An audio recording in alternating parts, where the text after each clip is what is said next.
Welcome to the channel of Europe जिंदगी। आज हम बात करेंगे गोल्डन वीज़ाज़ के बारे में। क्या अपडेट है, होते क्या हैं ये, कौन लोग अप्लाई कर सकते हैं और बेस्ट ऑप्शंस क्या हैं।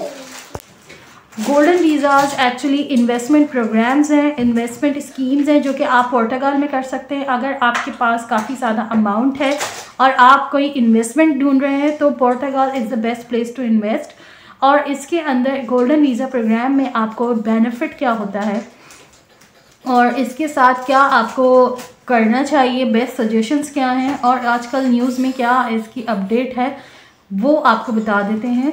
तो वीडियो को स्टार्ट करते हैं। सब्सक्राइब कर दें चैनल को। कोई भी क्वेश्चन हो तो आप कमेंट में कर सकते हैं। पोर्तुगाल से रिलेटेड, इमिग्रेशन से रिलेटेड सारी इन्फॉर्मेशन आपको यूट्यूब चैनल पे यूरोप ज़िंदगी के मिल जाएगी। तो बात करते हैं कि पोर्तुगाल का गोल्डन वीज़ा एक्चुअली है क्या। ये एक इन्वेस्टमेंट वीज़ा है जो कि कुछ इन्वेस्टमेंट आपको करनी पड़ती है अराउंड 250,000 से 500,000 यूरोस तक। और उसको मैं एक्सप्लेन करती हूँ कि कैसी इन्वेस्टमेंट होगी। तो इसके अंदर भी आपके पास कैटेगरीज़ हैं।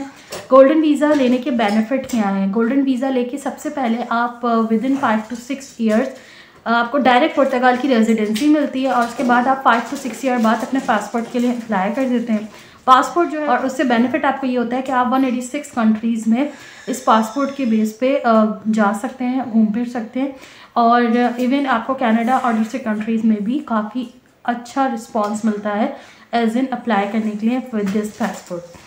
सो पोर्तुगीज़ पासपोर्ट के अलावा इसके बेनिफिट्स ये हैं कि आप रेजिडेंसी ले लेते हैं। तो रेजिडेंसी का मतलब ये है कि आप सारे बेनिफिट्स जो हैं वो पोर्तुगाल के अंदर जो है वो एंजॉय कर सकते हैं। इसके साथ साथ आप अपने किसी फैमिली मेम्बर को भी बुला सकते हैं और आपके जो इमीडिएट फैमिली मेम्बर्स होते हैं, जो आपके इंडिपेंडेंट्स होते हैं, उनको आप अगर वो 18 ईयर्स से कम है तो आप उनको पढ़ने के लिए और रहने के लिए भी पोर्तुगाल में रख सकते हैं।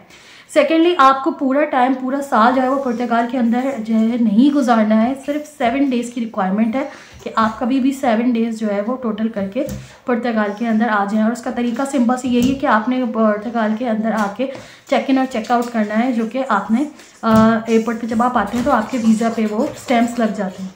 गोल्डन वीज़ाज़ एक्चुअली बहुत ज़्यादा बेनिफिशियल रहता है उन लोगों के लिए जो कि कैपिटल में इन्वेस्ट करना चाहते हैं किसी भी कंपनी के या किसी भी फंड्स में पोर्तुगाल के अंदर। इसके साथ साथ अगर आप कोई प्रॉपर्टी लेना चाहते हैं तो पोर्तुगाल के अंदर जो गोल्डन वीज़ा प्रोग्राम है उसके अंदर आपकी एलिजिबिलिटी क्राइटेरिया बहुत आसान है। अगर आपके पास 350,000 यूरोस से 500,000 यूरोस का अमाउंट है तो आपने इसको इन्वेस्ट करना है किसी भी प्रॉपर्टी में। तो आपने इन्वेस्टमेंट जो करनी है पोर्तुगाल के अंदर उसके 2 मेथड्स हैं। जो लिस्बन और पोर्टो है उसमें अगर आपने प्रॉपर्टी परचेज़ करनी है इतनी की, तो फिर आपको इस अमाउंट के अंदर थोड़ा सा ध्यान रखना पड़ेगा। किन चीज़ों का ध्यान रखना पड़ेगा कि लिस्बन और पोर्टो में और 1-2 कंट्री जो सिटीज़ हैं, सेप्टल वगैरह, तो इन जगहों पे आपको प्रॉपर्टीज़ जो है वो इतनी ज़्यादा आसानी से फॉरेनर्स को नहीं मिलती ऑब्वियसली। और ये जो प्रोग्राम है इसके बेनिफिट के थ्रू आप किसी भी कमर्शियल जो शॉप होती है या फिर रेस्टोरेंट है या आप कह सकते हैं कोई भी ऑफिस स्पेस है वो बाय कर सकते हैं ज़रूर। इसके साथ साथ अगर आप बात कर लेते हैं आउट ऑफ पोर्टो लिस्बन की, तो आप 350,000 यूरोस जो है वो इन्वेस्ट करेंगे और उसके साथ साथ 30 ईयर्स ओल्डर, अगर वो 30 साल पुरानी जो है वो जगह है जो बनी है तो आप उसको रेनोवेट करवाएंगे। तो ये आपने कीप इन माइंड रखना है। आप जो भी अमाउंट ले, आपके लिए बेस्ट सजेशन ये है कि जो भी आप इन्वेस्टमेंट करते हैं, अगर आप कमर्शियल एरिया में करना चाहते हैं लिस्बन और पोर्टो के अंदर, तो वो बेस्ट ऑप्शन इसलिए रहेगा कि एक तो वो मेन हब है जॉब्स का और आप वहाँ पे पैसिव इनकम जनरेट कर सकते हैं। मतलब वहाँ पे आप उस प्रॉपर्टी को रेंट पे भी दे सकते हैं। आपने प्रॉपर्टी जो है वो बाय की और उसको रेंट पे दे दिया और आपके पास अमाउंट आता रहा अच्छा खासा, क्योंकि यहाँ के रेंट अमाउंट्स भी अच्छे हैं। इसके साथ साथ लेकिन अगर आप out of Lisbon and Porto जाते हैं, सेप्टल जाते हैं, तो फिर आपको रेंट का अमाउंट भी कम मिलेगा और आप में इन्वेस्टमेंट भी ज़्यादा कोई होगी। तो बेटर ऑप्शन यही है कि आप कमर्शियल एरियाज़ की तरफ जाएँ और मेन सिटीज़ जो हैं उनकी तरफ जाएँ। अगर आप इन्वेस्टमेंट करना चाहते हैं और प्रॉपर्टी में नहीं करना चाहते तो आपके पास कैपिटल और फंड्स वगैरह हैं तो वो आप इन्वेस्ट कर सकते हैं पोर्तुगाल की किसी भी कंपनी के अंदर जो कि मौजूद हो और 60% उसका जो मैच्योर नहीं करना चाहते तो सेकंड ऑप्शन आपके पास ये है कि आप किसी भी कंपनी में जो कि 60% जो है जिसका कैपिटल जो है वो पुर्तगाल की इकॉनमी में हो, ठीक है, और इसके साथ वो मैच्योर हो कंपनी, तो उसके अंदर आप इन्वेस्टमेंट कर सकते हैं।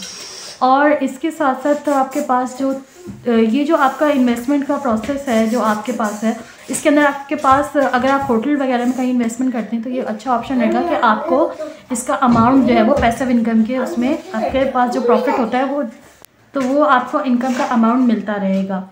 इसके साथ साथ थर्ड ऑप्शन आपके पास है कि आप जो है वो किसी भी बैंक में पुर्तगाल के 150 के पास ऑप्शन ये है कि अगर आप इन्वेस्टमेंट की तरफ नहीं जाना चाहते तो आप जो है वो पुर्तगाल के अंदर किसी भी बैंक में 1.5 मिलियन यूरोस जो है वो रख दीजिए, और वो आपके पास जो है वो उसकी कोई भी पैसिव इनकम जनरेट नहीं होगी, लेकिन उससे ये होगा कि आपको गोल्डन वीज़ा जो है वो पुर्तगाल का मिलने के चांसेस ज़्यादा हो जाएंगे और मिल जाएगा।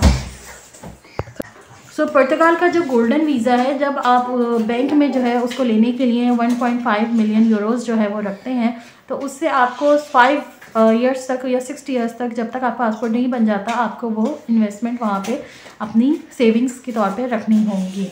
तो इसका कोई ऐसा फ़ायदा नहीं है, लेकिन सिर्फ ये है कि आपको गोल्डन वीज़ा मिल जाएगा, आपको बेनिफिट्स मिल जाएंगे, और आपका जो भी फैमिली मेम्बर है वो यहाँ पे रह सकता है और बेनिफिट्स ले सकता है पुर्तगाल के। लेकिन बेस्ट ऑप्शन आपके लिए यही है सजेशन कि अगर आप प्रॉपर्टी में इन्वेस्ट करते हैं, उसको रेंट आउट करते हैं, तो आपके लिए काफ़ी अच्छा बेनिफिट है पैसिव इनकम जनरेट करने का। इसके साथ साथ आपको पासपोर्ट जब मिलता है तो आप शेंजन एरियाज़ में भी काफ़ी आसानी से मूव कर सकते हैं। इन्वेस्टमेंट प्रोग्राम्स जो है वो बल्गेरिया और माल्टा के भी काफ़ी अच्छे हैं, लेकिन जो सबसे फास्टेस्ट प्रोसेस है वो आपको पुर्तगाल के अंदर मिलेगा।